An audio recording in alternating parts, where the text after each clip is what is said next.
ऐ अली खुद गवाह हो जाओ, अल्लाह मुझे इस ज़मीन पर बाकी न रखे। लस्ता अलल अर्दी या अबल हसन, जब आप ज़मीन पर ना हो तो अल्लाह मुझे ज़मीन पर बाकी न रखे। ऐ अली, तुमसे पहले अल्लाह मुझे उठा ले, तुम्हारे बाद मुझे इस ज़मीन पे रहना गवारा न करे। तुमने तो मेरी रहनुमाई कर दी, मुझे वो बात बता दी जो बात मेरे दिलो दिमाग में नहीं थी। अल्लाह अल्लाह अल्लाह। पता चला कि पत्थर भी नबी से मोहब्बत करते हैं। सुभान अल्लाह सुभान अल्लाह। एक और पत्थर है उहुद पहाड़ में, कि हुजूर पहाड़ उहुद पे तशरीफ़ ले गए तो सरकार फरमाते हैं युहिब्बुना व नुहिब्बुहु, ऐ मेरे सहाबा सुन लो, ये उहुद पहाड़ हमसे मोहब्बत करता है और हम इससे मोहब्बत करते हैं। सुभान अल्लाह माशाअल्लाह। युहिब्बुना व नुहिब्बुहु, हम इससे मोहब्बत करते, हमसे मोहब्बत करता। और जैसे कहा वैसे ही वो पहाड़ हिलने लगा। तहतज़्ज़ल जबलो, पहाड़ हरकत करने लगा, वो पहाड़ हिलने लगा।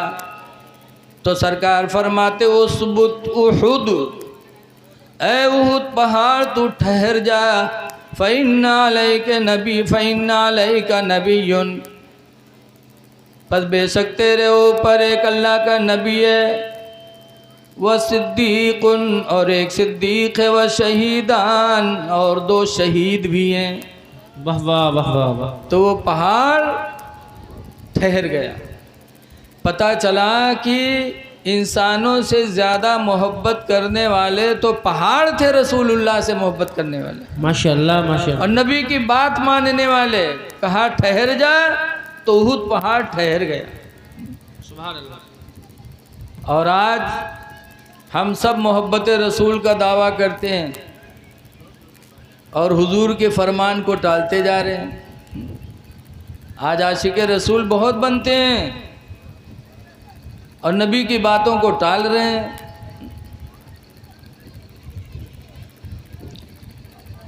इसीलिए आज हम लोगों की दुआएं कबूल नहीं होती। हज़रत इब्राहीम बिन अदहम बसरा की बाज़ार में गए तो बसरा के लोगों ने पूछा कि इब्राहीम बिन अदहम ये बताइए कि अल्लाह हमारी दुआएं क्यों नहीं कबूल करता है। तो फरमाया एक वजह तो यह है कि अल्लाह को तुम लोगों ने पहचाना लेकिन उसके पहचानने का हक़ अदा न किया। अल्लाह अल्लाह। तो अल्लाह तुम्हारी दुआ कैसे कबूल कर ले। दूसरी वजह यह है कि मोहब्बत रसूल का दावा किया और रसूल की सुन्नतों को छोड़ दिया, तो अल्लाह तुम्हारी दुआ को कैसे कबूल करे। कुरान पढ़ा और कुरान पर अमल नहीं किया तो अल्लाह तुम्हारी दुआओं को कैसे कबूल करेगा। इसलिए लोगों, कोशिश करो, नबी से मोहब्बत है तो नबी की सुन्नतों के आमिल हो जाओ। बेशक बेशक। हमारी माँ बहनें यहाँ बैठी हैं। एक रवायत में सुनाता हूँ, एक सहाबी थे जिनका नाम है सफ़वान। हज़रत सफ़वान की बीवी हुजूर के पास आई और शिकायत करने लगी सफ़वान की कि हुजूर, सफ़वान मेरा शौहर है, उसको समझा दो। जब मैं नमाज़ पढ़ती हूँ तो मुझे मारता है और जब रोज़ा रखती हूँ तो मेरा रोज़ा तोड़वा देता है। कैसी औरत थी। शौहर की शिकायत नबी की बारगाह में। हुजूर ने हज़रत सफ़वान को बुलवाया और बुलाने के बाद फरमाया, सफ़वान ये तुम्हारी बीवी है ना। कहा हाँ या रसूल अल्लाह सल्लल्लाहु अलैहि वसल्लम। कहा ये नमाज़ पढ़ती तो इसको मारते हो, रोज़ा रखती है तो इसका रोज़ा तोड़वा देते हो। तो सफ़वान कहते हैं, अल्लाह के रसूल, मैं किसान हूँ, खेती करता हूँ, थका मांदा घर में आता हूँ शाम को, और ये ईशा के बाद 2 रकात की नियत बांध लेती और पहली रकात में सूरह बकरा पढ़ती है, दूसरी रकात में सूरह आले इमरान पढ़ती है।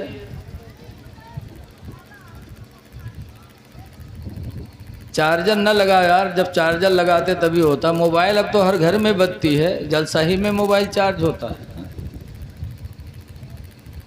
सफ़वान कहते हैं अल्लाह के रसूल ईशा के बाद ये 2 रकात की नियत बांधती है। पहली रकात में सूरह बकरा पढ़ती है, दूसरी रकात में सूरह आले इमरान पढ़ती है।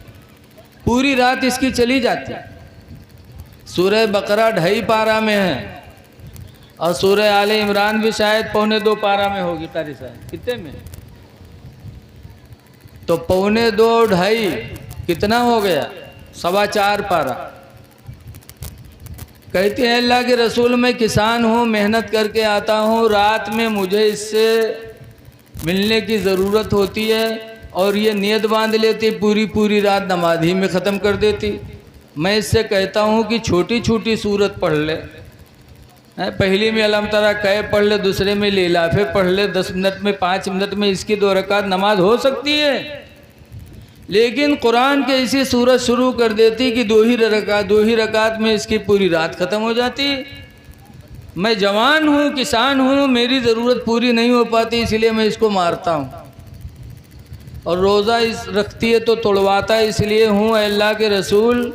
रमज़ान तो है ही है, रमज़ान के अलावा 11 महीना में भी ये किसी दिन इफ्तारी नहीं करती, हमेशा रोज़ा रखती। अल्लाह अल्लाह अल्लाह।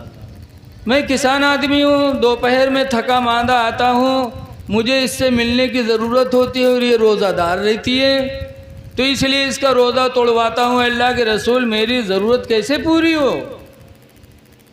तब सरकार ने फरमाया ऐ सफ़वान की बीवी, तुम्हारे ऊपर तुम्हारे शौहर का हक़ है, इसलिए नफिलें पढ़ो लेकिन मुख्तसर पढ़ो और अपने शौहर के हुकूक की अदायगी का ख्याल रखो।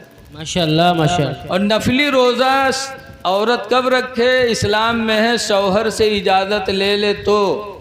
शौहर अगर इजाज़त दे तो नफली रोज़ा औरत रखे, और अगर शौहर इजाज़त न दे तो औरत नफली रोज़ा न रखे। क्यों?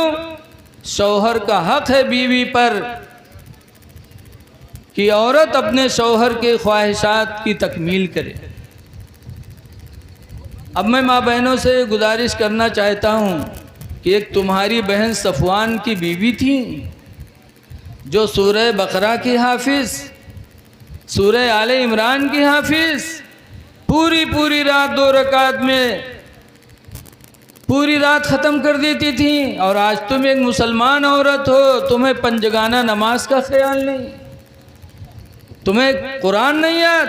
कितनी औरतें ऐसी हैं जिनको ना अलहम्दु शरीफ याद है, ना कुलिया याद है, ना कुल वल्ला याद है, इनकी नमाज़ें कैसे होती होंगी? ऐ मेरी माँ बहनों, याद रखो क़यामत के दिन और कब्र में तुम्हें अपने अमाल का हिसाब देना है। तुम्हारे अमलों का हिसाब न तुम्हारा शौहर देगा न तुम्हारे लड़के देंगे। बेशक बेशक। इसलिए मेरी माँ बहनों, मुख्तसर सी ज़िंदगी में कुरान कुछ सीख लो, नमाज़ों की पाबंद हो जाओ, वरना बड़ा बुरा हाल होगा।